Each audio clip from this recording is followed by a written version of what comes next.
बहुत समय पहले एक राजा था जिसे राज भोगते काफी समय हो गया था। बाल भी सफेद होने लगे थे, पर फिर भी राजगद्दी का उसे बहुत अधिक मोह था। एक दिन उसने अपने दरबार में बहुत बड़ा उत्सव रखा और अपने गुरु तथा मित्र देश के राजाओं को भी उत्सव में सादर आमंत्रित किया। उत्सव को और अधिक रोचक बनाने के लिए राजा ने राज्य की सुप्रसिद्ध नर्तकी को भी बुलावा भेजकर बुला लिया। शाम हुई, भव्य उत्सव शुरू हुआ।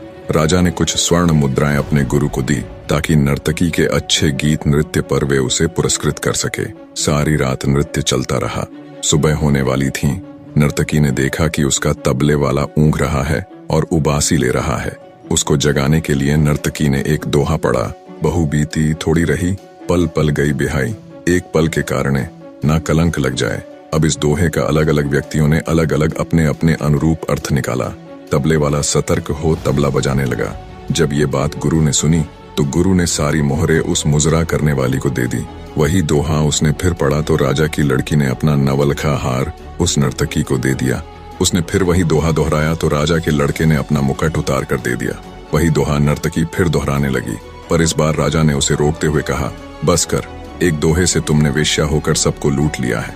जब ये बात राजा के गुरु ने सुनी तो गुरु की आंखों में पानी आ गया और कहने लगा, राजा, इसको तू वेश्या न कह, ये अब मेरी गुरु है। इसने मेरी आंखें खोल दी हैं कि मैं सारी उम्र जंगलों में भक्ति करता रहा और आखिरी समय में मुजरा देखकर अपनी साधना नष्ट करने आ गया हूँ।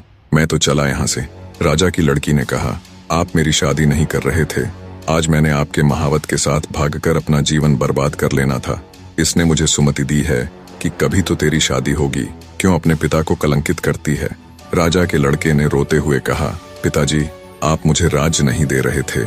मैंने आपके सिपाहियों से मिलकर आपका कत्ल करवा देना था, पर इस नर्तकी ने ही समझाया है कि आखिर राज्य तो तुम्हें ही मिलना है। क्यों अपने पिता के खून का कलंक अपने सर लेते हो। जब ये बातें राजा ने सुनी तो राजा को भी आत्मज्ञान हुआ। क्यों न मैं अभी राजकुमार का राज तिलक कर दूं, गुरु भी मौजूद है। राजा ने उसी समय अपने लड़के का राज तिलक कर दिया और लड़की से कहा, बेटी, मैं जल्दी ही योग्य वर देखकर तुम्हारा भी विवाह कर दूंगा।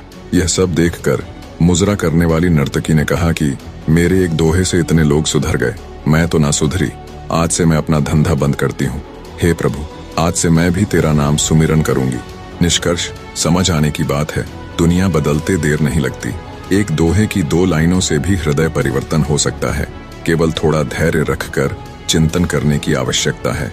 जाते जाते 2 लाइन और सुने। क्या खूब कहा है किसी ने, प्रशंसा से पिघलना मत, आलोचना से उबलना मत, निस्वार्थ भाव से कर्म करते रहो, क्योंकि इस धरा पर सब धरा रह जाएगा। धन्यवाद दोस्तों, अगर आपको हमारी वीडियो पसंद आ रही हो तो हमारे चैनल बेस्ट हिंदी स्टोरी 19 को सब्सक्राइब करें और वीडियो को लाइक करें।